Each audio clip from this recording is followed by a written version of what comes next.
Hi guys, welcome to crypto Gyan Telugu. ఇవాళ ఒకసారి మనం బిట్ కాయిన్ అప్డేట్స్ అయితే చూద్దాము. అట్లాగే హెచ్ఎంపివి వైరస్ అన్నది ప్రెసెంట్ మనకి ఇవాళ మన సెన్సెక్స్ మార్కెట్లో, ఇండియన్ మార్కెట్లో ఒక మంచి బిగ్ క్రాష్ అయితే మార్కెట్లోకి అయితే తీసుకొచ్చింది. ఇదే క్రాష్ మనకి క్రిప్టోలో కూడా చూడడానికి ప్రాబబిలిటీ ఛాన్స్ ఉందా? అసలు జనవరి హిస్టారికల్ గా ఎట్లా ఉండే మంత్, చార్ట్స్ పరంగా కానీ ఏదైనా రికవరీ పరంగా కానీ ఎట్లా ఉంటుంది? సో మనం బుల్ సైడ్ వెళ్తామా, బేర్ సైడ్ వెళ్తామా ఏంటి అని చెప్పి నేను మార్నింగ్ ఎప్పుడైతే మనకి ఇండియన్ మార్కెట్ లో క్రాష్ వచ్చిందో ఒకసారి మళ్ళీ నేను డేటాను అయితే మంత్లీ వైజ్ లో అండ్ డైలీ వైజ్ లో after bull run next year Jan ఎట్లా ఉండబోయింది అని చెప్పి నేనైతే ఒకసారి డేటాను మళ్ళీ రివైజ్ చేశాను. నాకు కొన్ని షాకింగ్ న్యూసెస్ అయితే అర్థమయ్యాయి. ఓకే అనుకున్నాను, సో దీని మీద ఒక అప్డేట్ ఇవ్వాలి అని ఎక్స్పెక్ట్ చేశాను. బట్ మళ్ళీ పానిక్ అవుతారేమో అని ఎక్స్పెక్ట్ చేసి లేదు, మనం ఒకసారి అప్డేట్ అయితే ఇవ్వాలి అని చెప్పి అయితే ఈ వీడియో చేయడం జరుగుతుంది గైస్. వెరీ ఇంపార్టెంట్ వీడియో, చూడండి తప్పకుండా.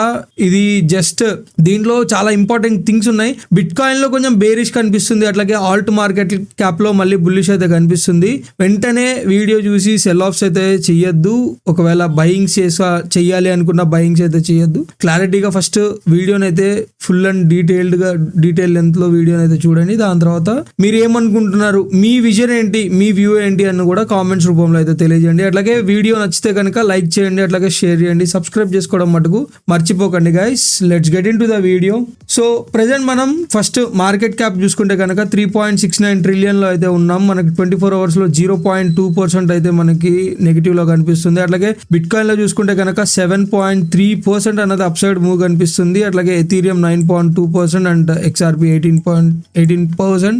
గుడ్ మార్కెట్ అన్నది ఒక మంచి హై రైజింగ్ లో అయితే నడుస్తుంది. It's a good thing guys. And అట్లాగే ప్రీవియస్ గా మీకు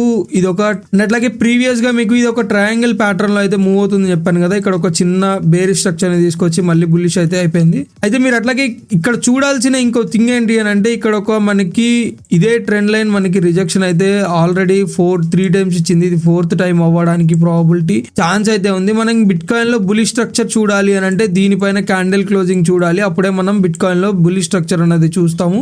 అట్లాగే ఇక్కడ ఇంకొక మనకి రిలీజ్ అయితే ఉంది. ఇది కూడా 1 lakh approximately towards $1 lakh to $1,500 to $1,02,000 పైన కనుక క్యాండిల్ క్లోజ్ అవుతే ఇంకా వెరీ బుల్లిష్ అని అయితే చెప్పొచ్చు బిట్ కాయిన్ లో. అప్పటిదాకా మనకి బేరిష్ స్ట్రక్చర్ మాత్రమే, అంటే సైడ్ వేవ్స్ మూవ్మెంట్ ఎగ్జాంపుల్ కింద ఇది డైలీ చార్ట్ కాబట్టి మార్కెట్ మళ్ళీ టువర్డ్స్ మనం ఇట్లా వచ్చి ఐదర్ ఇటు బ్రేక్అవుట్ కానీ రావడానికి కూడా ప్రాబబిలిటీ ఛాన్స్ అయితే ఉంటుంది. ఇది చూడండి. అట్లాగే నాకు ఇదే రేంజ్ లో వీక్నెస్ కూడా చాలా బాగా కనిపిస్తుంది. ఈ వీక్నెస్ కూడా మళ్ళీ ఏమన్నా market towards down side move తీసుకెళ్తుందా అని అయితే డౌట్ గా ఉంది గైస్. అట్లాగే నేను ఒక కొత్త డేటా అయితే చూసా అని చెప్పాను కదా, ఆ డేటా అయితే చూపిస్తాను చూడండి. సో ప్రెసెంట్ మనం జాన్ లో ఉన్నాం కదా, జాన్ 2025. ప్రీవియస్ గా మనకి హాల్వింగ్ 2020లో అయింది. దాని తర్వాత వచ్చిన 1st January మనకి 2021 January. ప్రెసెంట్ మనకి జాన్ 8th తర్వాత మార్కెట్ రీట్రేస్మెంట్ సైడ్ అయితే వెళ్ళింది.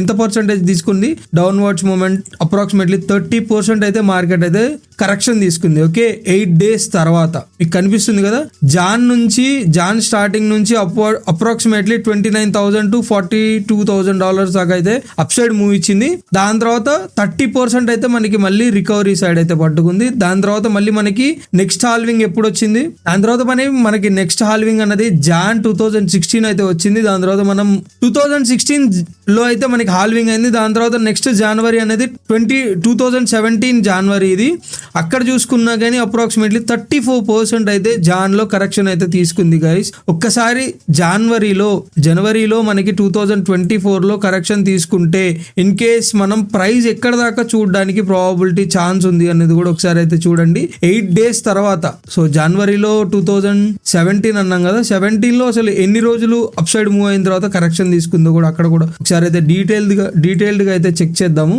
అక్కడ చూసుకుంటే కనుక జాన్ 4th నుంచి కరెక్షన్ తీసుకుంది. Okay, Jan 5th already correction తీసుకోవడం, జాన్ 4th తర్వాత 5th నుంచి అయితే కరెక్షన్ తీసుకోవడం స్టార్ట్ చేసింది. బట్ ప్రీవియస్ గా మనకి 2021 బుల్ రన్ లో అయితే 8 days తర్వాత, సో మళ్ళీ డేటా చూసుకుంటే 8 days అన్నది అప్ సైడ్ మూవ్ ఇచ్చింది మార్కెట్ లో. దాని తర్వాత 9th డే అన్నది ఫాల్ లోకి అయితే తీసుకొని వచ్చింది. సో అట్లాగే ప్రెసెంట్ ఉన్న సేమ్ సిచ్యువేషన్ లో చూసుకుంటే కనుక జాన్ ఎప్పుడైతే స్టార్ట్ అయిందో మనం జాన్ 1st నుంచి అయితే అప్ సైడ్ మూవ్ లోనే ఉన్నాము.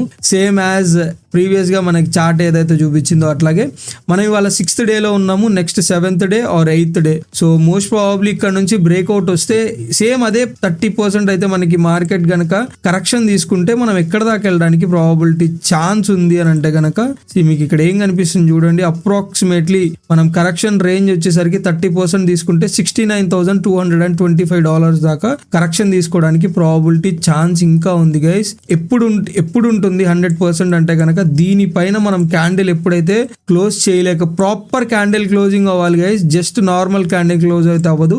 ఇట్లాంటి ఒక గుడ్ బులిష్ క్యాండిల్ అయితే క్లోజ్ అయింది అనుకోండి, అప్పుడు మాత్రమే చెప్పగలం ఇది మనం చెప్పిన ప్రీవియస్ డేటా అన్నది ఇన్వాలిడేట్ అవుతుంది. అప్పటిదాకా ప్రీవియస్ డేటాని మాత్రమే రిఫరెన్స్ తీసుకుంటాం. ఎవరైనా కానీ మార్కెట్ లో ప్రీవియస్ డేటానే రిఫరెన్స్ తీసుకొని అనాలిసిస్ అయితే చేస్తూ ఉంటాము. సో ప్రెసెంట్ సిచ్యువేషన్ కూడా అదే కనిపిస్తుంది నాకైతే. సో ఇక్కడైతే నెక్ లైన్ ఉంది, దీన్ని బ్రేక్అవుట్ చేస్తే ప్రాపర్ బేరిష్ అవుతుంది. ఈ నెక్ లైన్ ని బ్రేక్ చేస్తే బుల్లిష్ లో కన్నా మారుతుంది. ఏదో 2 ways అయితే కనిపిస్తున్నాయి నాకు. అప్పటిదాకా ఇదంతా ఒక అక్యూములేషన్ జోన్ అండ్ ప్రీవియస్ గా చూసుకుంటే కూడా ఒక కొత్త లో అయితే క్రియేట్ చేసుకొని మార్కెట్ లోకి అయితే వచ్చింది. ఈ ప్రీవియస్ ఈ లోస్ తో చూసుకుంటే కనుక కొత్త లోని క్రియేట్ చేసుకొని మార్కెట్ లోకి వచ్చింది. ప్రెసెంట్ అట్లా చూసుకుంటే కనుక ఇది 50% జోన్ అన్నది. సో ఇంకొక ఇదిలో అయితే మీకు మార్కెట్ ని అయితే చూపిస్తాను చూడండి. సో యూజువల్ గా మనం ఫిబొనాచి రీట్రేస్మెంట్ అయితే తీసుకుంటూ ఉంటాం కదా, ఫిబొనాచి రీట్రేస్మెంట్ ని కూడా కాన్ఫరెన్స్ లో అయితే తీసుకుంటాము. సో ఫిబొనాచి రీట్రేస్మెంట్ ఏం చెప్తుంది, ఓకే మనం అదే ఫిబొనాచి రీట్రేస్మెంట్ లో చూసుకుంటే కనుక రివర్స్ ఫిబొనాచి రీట్రేస్మెంట్ లో 100% పర్ఫెక్ట్ గా పెడదాం. మనం ఫిబొనాచి రీట్రేస్మెంట్ లో చూసుకుంటే కనుక 0.5 లెవెల్ అన్నది ఇది రిజెక్షన్ జోన్.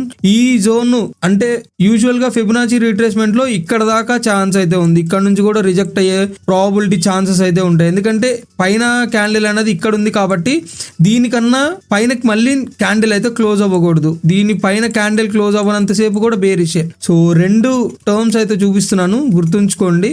యూజువల్ గా ఇంత టైం అయితే లేదు అని ఎక్స్పెక్ట్ చేస్తున్నాను. ఏమో ఇది కూడా అవ్వచ్చు. మార్కెట్ బేరిష్ లేదు బుల్లిష్ అని చూపించి క్యాండిల్ ఇక్కడ దాకా క్లోజ్ చేసి బుల్లిష్ టర్మ్ లో చూపించి దాని తర్వాత మళ్ళీ బేరిష్ కూడా తీసుకురావచ్చు. బట్ ఒకటైతే గుర్తుంచుకోండి గైస్, జాన్ కొంచెం అటు ఇటుగా ఉంటుంది. అట్లాగే న్యూసెస్ కూడా చాలా ఉన్నాయి. అట్లాగే FOMC మీటింగ్స్ కూడా ఉన్నాయి మోస్ట్ ప్రాబబ్లీ. ఇవన్నీ కొంచెం వాలటాలిటీని అయితే మార్కెట్ లోకి అయితే తీసుకొని వస్తాయి. అట్లాగే US గవర్నమెంట్ నుంచి మనీ ప్రింటింగ్ చేస్తున్నారా లేదా అన్న న్యూస్ కూడా వెరీ బుల్లిష్ ఆర్ బేరిష్. వాళ్ళు కనుక ఈసారి మళ్ళీ మనీ ప్రింటింగ్ మేము చెయ్యట్లేదు అని అంటే కనుక మార్కెట్ అన్నది వెరీ వెరీ వెరీ బేరిష్ లోకి అయితే వెళ్ళిపోతుంది, చాలా బేరిష్కి వెళ్తుంది. ఆ బేరిష్ అన్నది మార్కెట్ ని చాలా పెద్ద వాలటాలిటీని అయితే మార్కెట్ లోకి తీసుకొస్తుంది. అది మటుకు మర్చిపోకుండా ఒకసారి అందరూ గుర్తుంచుకోవాల్సిన విషయం అయితే నేను ఎక్స్పెక్ట్ చేస్తున్నాను. సో అలాగే నెక్స్ట్ వచ్చేసరికి మనం క్రిప్టో మార్కెట్ లో చూసుకుంటే కనుక ఓన్లీ ఆల్ట్స్ గురించి మాత్రమే మాట్లాడుతున్నాను. టాప్ 10 ఆల్ట్స్ తర్వాత వచ్చే మార్కెట్ క్యాప్ ఇది. మనం చూసుకుంటే కనుక ఇక్కడ మొత్తం మనం బేరిష్ లో కనిపిస్తున్నాం గైస్. కొంచెం సెల్ సైడ్ రావడానికి ఇక్కడ కూడా ప్రాబబిలిటీ అయితే కనిపిస్తుంది, వీక్నెస్ కనిపిస్తుంది చూడండి. క్యాండిల్స్ లో ఎప్పుడైనా బ్రేక్అవుట్ తర్వాత ఒక ప్రాపర్ క్యాండిల్ ఇప్పటిదాకా అయితే బిల్ట్ అవ్వలేదు. నేను ఎప్పుడు ఒకటే చెప్తాను, క్యాండిల్ క్లోజింగ్ అన్నది very very very crucial role అయితే ప్లే చేస్తుంది. మనం మార్కెట్ లో ఇక్కడ హై వచ్చిన తర్వాత ఇక్కడ క్యాండిల్ క్లోజింగ్ అనేది ప్రాపర్ గా 3 days జరిగింది చూడండి. ఇక్కడ కూడా మనకి క్యాండిల్ క్లోజింగ్ రాలేదు. దాని తర్వాత ఏం తెచ్చింది మార్కెట్ లోకి, నెగిటివిటీనే తెచ్చింది. సో ఇక్కడ చూసుకుంటే కనుక దీనికి కూడా పైన మనకి ఎక్కడ క్యాండిల్ క్లోజింగ్ అనేది ప్రాపర్ గా బుల్లిష్ రాలేదు. సో అందుకని ఏమైంది, మళ్ళీ బేరిష్ లోకి మార్కెట్ అన్నది చేంజ్ అయింది. సో ఇక్కడ కూడా అదే కనిపిస్తుంది గైస్. ఈ జోన్ ని బ్రేక్ చేయడం ఎంత ఇంపార్టెంటో అట్లాగే ఈ జోన్ పైన ఒక మంచి ప్రాపర్ క్యాండిల్ ని బిల్డ్ చేయడం కూడా అంతే ఇంపార్టెంట్. బట్ ఇక్కడ చూసుకుంటే కనుక మనకి వీక్నెస్ కనిపిస్తుంది. వీటన్నిటిని మనం వీక్ లెగ్స్ అంటాము.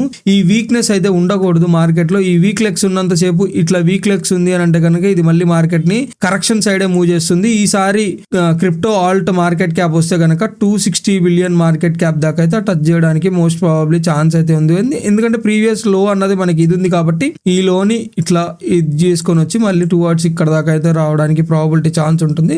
లేదు అని అంటే కనుక ఇంకా వాలటాలిటీ ఎక్కువ అయితే కనుక తర్వాత మళ్ళీ ఇట్లా టచ్ చేసుకొని టువర్డ్స్ మళ్ళీ మనం మార్కెట్ లో ఇలా రావడానికి అయితే ప్రాబబిలిటీ ఛాన్స్ ఉంటుంది. ఒకసారి అయితే అన్ని చూస్తూ ఉండండి, అట్లాగే ఎప్పటికప్పుడు ప్రాఫిట్ బుక్ చేస్తూ ఉండమంటాను. అందుకే ఎందుకంటే ఎప్పుడు ఏం జరుగుతుంది అన్నది చెప్పలేము. ఏమైనా నెగిటివ్ న్యూస్ వచ్చినా కానీ మనం డిప్ జోన్స్ లో బై చేయాలి. డిప్ జోన్స్ లో బై చేయలేనంతసేపు మనం మార్కెట్ లో ఎప్పుడు అంత మంచి మనీని అయితే ప్రింట్ చేయలేము. ఎప్పుడైనా కానీ ఏదైనా ఒక కరెక్షన్ వచ్చినా every correction is an opportunity అని అయితే చెప్తా ఉన్నాను నేను క్రిప్టోలో. సో కరెక్షన్ ని మనం యూటిలైజ్ చేసుకోలేకపోతే కనుక వేస్ట్ గైస్. ఇక్కడ వీక్నెస్ అయితే బాగా కనిపిస్తుంది నాకు, టెక్నికల్స్ పరంగా కానీ ఇండికేటర్స్ పరంగా కానీ నేను చాలా చూశాను. సో దీంట్లో అయితే ఒకసారి మీ ఐ సైడ్ ని ఈ మార్కెట్ క్యాప్ లో కూడా చూస్తూ అయితే ఉండండి. ఇన్ కేస్ దీంట్లో ఇట్లానే ప్రాపర్ వీక్నెస్ బిల్డ్ అవుతూ ఉంటే కనుక ఎగ్జిట్ స్ట్రాటజీ ప్రెసెంట్ కి, సో మార్కెట్ క్రాష్ అయ్యే లోపే మనం ఎగ్జిట్ స్ట్రాటజీ కూడా ఒకసారి బిల్డ్ చేయడానికి ప్రాబబిలిటీగా ఛాన్సెస్ అయితే చూద్దాము. అండ్ అట్లాగే total market cap, so and అట్లాగే మనకి excluding of bit coin and Ethereum market cap చూసుకుంటే కనుక 1.03 ట్రిలియన్ లో ఉంది. సో ఇది కూడా చూసుకుంటే కనుక ఆల్ట్స్ లో వీక్నెస్ నే మనకి ఇండికేట్ అయితే చేస్తుంది. ఇది కూడా ఒక మంచి ప్రాపర్ కన్సాలిడేషన్ జోన్ అయితే బ్రేక్ చేసుకొని మళ్ళీ మార్కెట్ అయితే పైకి వచ్చింది. అట్లాగే దీంట్లో కూడా సేమ్ వీక్నెస్ క్యాండిల్స్ అయితే కనిపిస్తున్నాయి చూడండి. ఇది కూడా ఒక మంచి ప్రాపర్ గా మనకి క్యాండిల్ అయితే పైకి బ్రేక్ అయితే వచ్చింది కానీ ఇక్కడ క్యాండిల్ అన్నది ఇది లేకపోతే కనుక సేమ్ ఇలానే వీక్నెస్ అయితే తీసుకొని వస్తుంది గైస్ మార్కెట్ లో. ఇది ఒకటైతే దీన్ని కూడా ఒకసారి టోటల్ మార్కెట్, ఇది కూడా ఆల్ట్స్ గురించి సంబంధించి ఎథీరియం ఎక్స్క్లూడింగ్ ఆఫ్ ఎథీరియం, ఇది ఇంకా సోలానా కానీ బిఎన్బి కానీ ఎవ్రీ ఆల్ట్ అన్నది దీంట్లో అయితే ఇంక్లూడ్ అయి ఉంటుంది. ఒకసారి దీన్ని కూడా క్లియర్ గా మీ రేడార్ లో పెట్టుకొని దీని మీద అయితే కూడా ఐ అయితే ఉంచండి గైస్. నెక్స్ట్ అట్లాగే మన ఏదైతే మనం ప్రెసెంట్ హెచ్ఎంపివి వైరస్ గురించి అయితే చూస్తున్నాం కదా, ఇండియాలో ఒక 2-3-4 కేసెస్ అయితే లిస్ట్ అయ్యా. 3 కేసెస్ ప్రెసెంట్ మనకి ఇక్కడ చూపించడం ప్రకారంగా 3 కేసెస్ అయితే మనకి నమోదు అవ్వడం జరిగింది అని అయితే చెప్పడం జరుగుతుంది. అట్లాగే stock market crashes, Sensex ends 1258 points lower after 3 confirmed HMPV cases spook investors. Okay, so ఇది కూడా ఒక భయాన్ని అయితే తీసుకొని వస్తుంది మార్కెట్ లోకి. ఇది కూడా ఒకసారి మనం మన ఐసైట్ లో కూడా ఉండాలని అయితే ఎక్స్పెక్ట్ చేస్తున్నాను. సో ప్రెసెంట్ మనకి క్రాష్ వచ్చినా కానీ ఓన్లీ ఈ హెచ్ఎంపివి వైరస్ వల్లే వస్తుందని అయితే చెప్తారు కానీ అందరూ ప్రీవియస్ డేటాలో మనకి జాన్లో అయితే మనకి క్రాష్ ఉంది, దాన్ని బట్టి వచ్చింది అనేది కూడా ఎవరు చెప్పరు. సో అట్లాగే HMPV virus cares ₹11 lakh crores wiped out as Sensex Nifty see panic sell off 11 crores.